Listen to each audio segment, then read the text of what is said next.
Buenos días, queridos hermanos y hermanas, que el Señor les bendiga.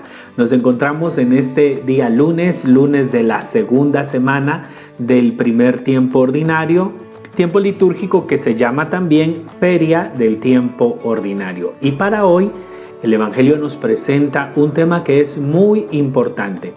¿Cuál es la novedad de nuestra fe en Jesucristo? ¿En qué consiste la novedad de ser discípulos de Jesús?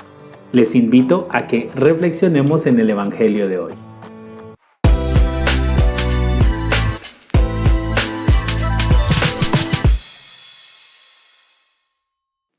El Evangelio de hoy está tomado del Evangelio según San Marcos en el capítulo 2, versículos del 18 al 22. Y se encuentra dentro de una sección que va del capítulo 2, versículo 1 al capítulo 3, versículo 6, que recoge 5 controversias de Jesús con sus adversarios. San Marcos aprovecha esta colección de controversias para subrayar la novedad del mensaje de Jesús y para también mostrarnos las implicaciones que esa novedad tiene para la vida de los discípulos de Jesús. Hoy tocaremos una de esas controversias con los fariseos y los discípulos de Juan el Bautista.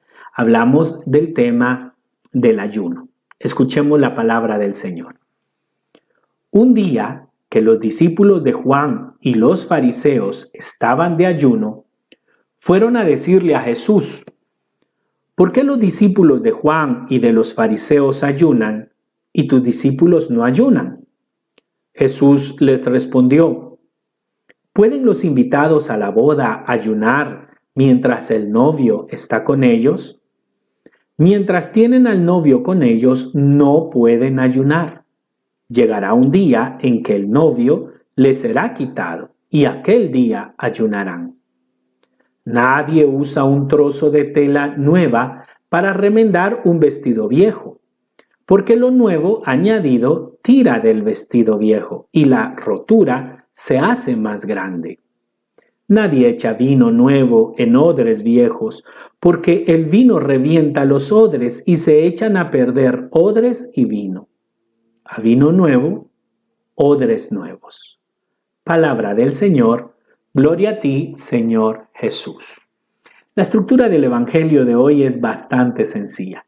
Una pregunta, ¿por qué tus discípulos no ayunan? Y una respuesta de Jesús en 2 partes. Vamos a la pregunta. ¿Por qué tus discípulos no ayunan? Con esta pregunta podemos inferir que para el pueblo de Israel está bien visto la práctica de los discípulos de Juan el Bautista y de los fariseos. Ayunar parece ser a los ojos del pueblo de Israel que esa conducta es ejemplar. ¿Por qué es eso? Porque en la época de Jesús, recordemos que están bajo el dominio del Imperio Romano, la mentalidad judía, la mentalidad que existía en ese momento en la religión del pueblo de Israel, era que Dios los estaba castigando. Dios los había castigado por ser infieles a la ley, por no cumplir la ley, por no ser personas de oración, por no ser personas convertidas.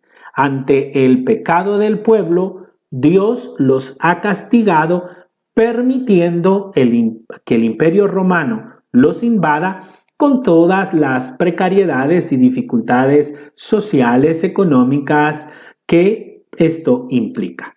Entonces, estamos delante de la mentalidad de la teología del mérito en todo su esplendor. Es decir, si nosotros nos convertimos, si nosotros dejamos de hacer cosas malas, si Dios ve que ayunamos, si Dios ve que nos sacrificamos, si Dios ve nuestra conversión, entonces Dios nos va a bendecir. Entonces Dios va a mostrar su misericordia. Mientras sigamos siendo pecadores, Dios no va a mostrar su misericordia.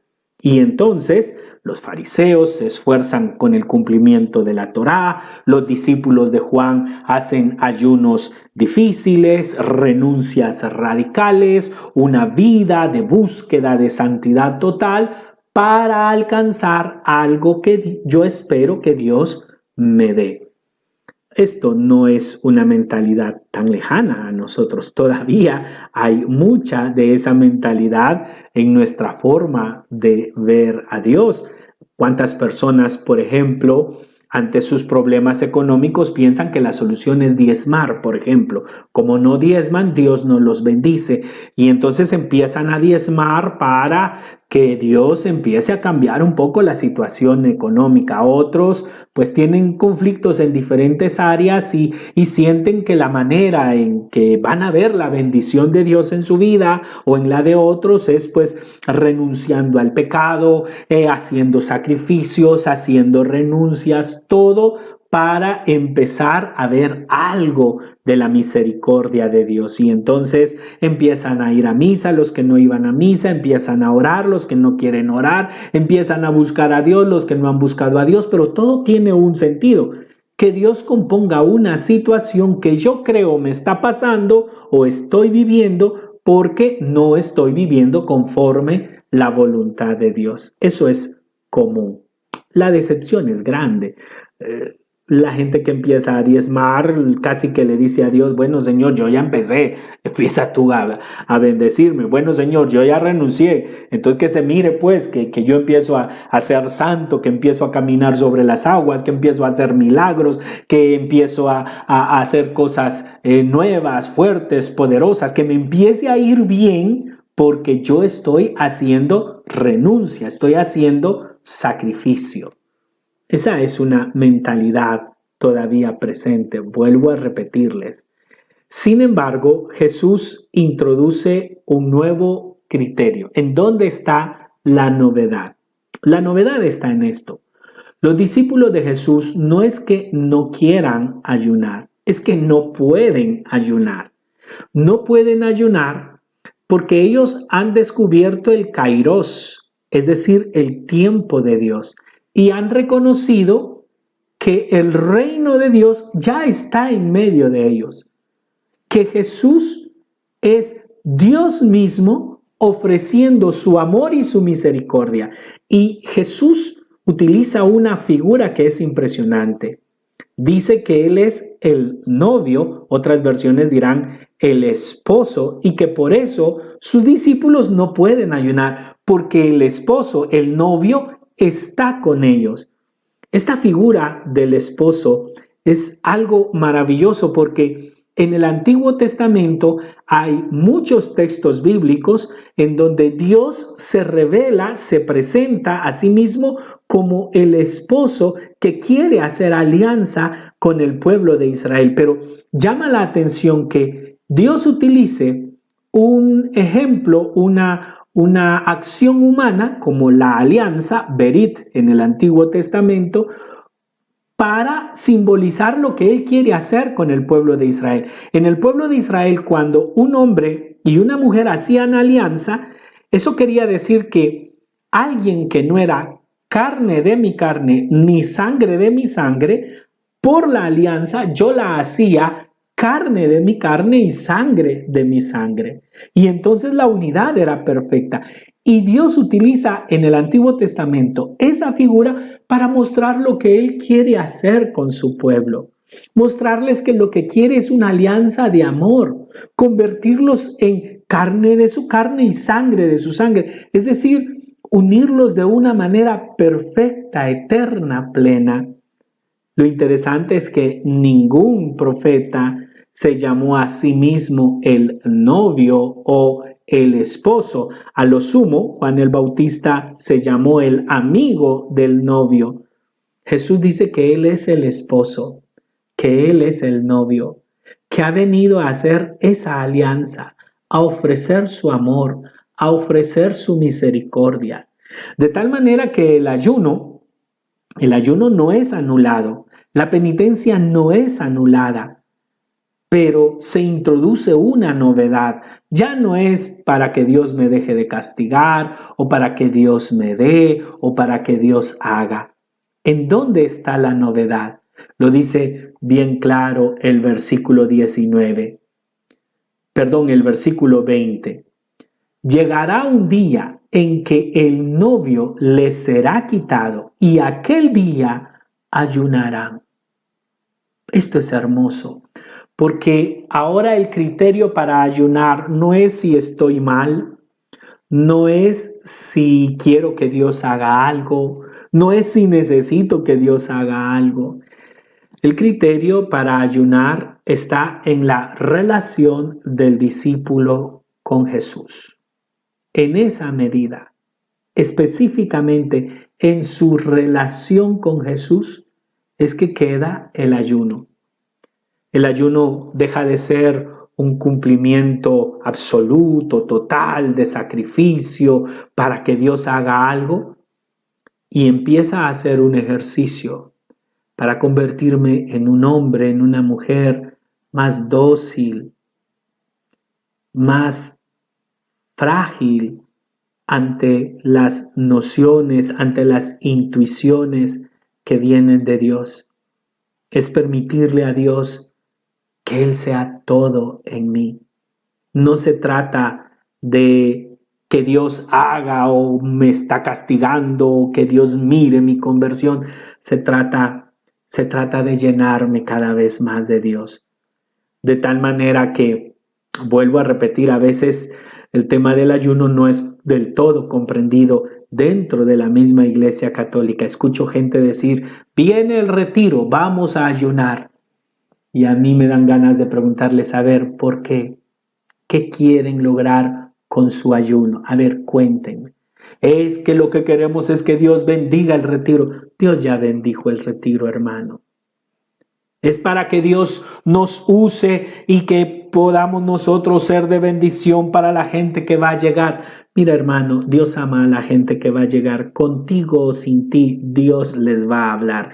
Dios usó a la burra de Balaam para hablarle a Balaam. No te va a usar a ti para hablarle a las personas que Él quiere llegar. Dios no se va a frenar solo porque tú estés o no estés listo. Si ayunamos es porque queremos llenar nuestra vida de Dios, es en relación con Él, es porque le amamos, es porque queremos que Él sea más en nosotros. Por eso, no porque estamos sufriendo, porque tenemos dificultades económicas, porque no vemos la bendición. Entonces vamos a hacer penitencia, vamos a hacer ayuno para que Dios nos perdone y nos bendiga. El discípulo se ha abierto a la novedad. Dios es su esposo y ha establecido una alianza de amor con Él. Y lo único que ese Dios quiere es hacernos uno con Él. ¿Y sabes dónde se hace plena esa realidad? En la Eucaristía. Cuando tú comulgas, cuando nosotros comulgamos, nosotros que no somos carne de Dios ni sangre de Dios, nos hacemos uno con Él. Y Él no se hace nuestra carne y nuestra sangre, sino nosotros nos hacemos su carne y su sangre. Es allí donde el discípulo de Jesús encuentra un tiempo nuevo, una vida nueva, una novedad que quiere gritarle a todo el mundo: Dios nos ama, Dios está con nosotros, su amor es fiel hacia nosotros. ¿Y qué hace distinto a los discípulos? Bueno, que no son como vestidos viejos que quieren ser parchados, remendados con trapos o pedazos de tela nuevos, que no son odres viejos intentando contener vino nuevo, porque en ambos casos no hay una apertura total, la acogida de la novedad no es total. Pero atención, Jesús no está hablando ni de eliminación, ni está hablando de sustitución. Ni se elimina ni se sustituye lo viejo. Se parte de lo viejo humanamente. Es que esto nosotros lo tenemos que entender. Nada puede ser nuevo si no sale de algo viejo. ¿Qué es lo que hace el Señor? Lo que el Señor hace es que toma nuestra carne, nuestra herida, nuestros miedos, nuestras defensas, para hacerlas renacer con su vida, vaciándola en la nuestra.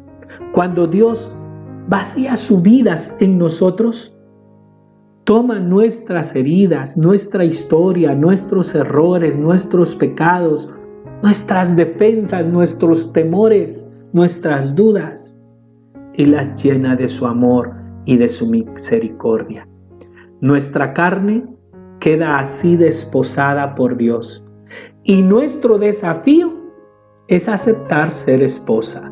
Entiéndase bien qué es ser esposa.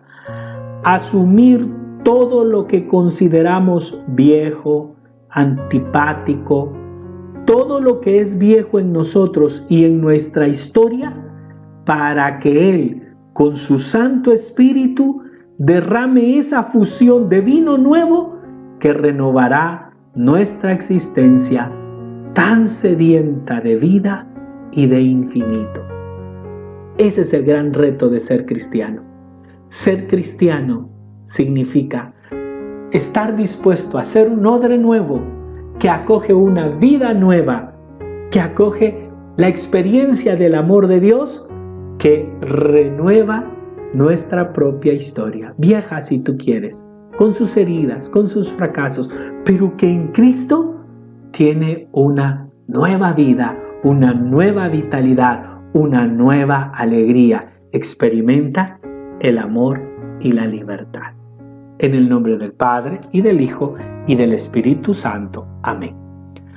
Oh Dios eterno, en quien la misericordia es infinita y el tesoro de compasión inagotable, vuelve a nosotros tu mirada bondadosa y aumenta tu misericordia en nosotros, para que en momentos difíciles no nos desesperemos ni nos desalentemos, sino que con gran confianza nos sometamos a tu santa voluntad, que es el amor y la misericordia mismos.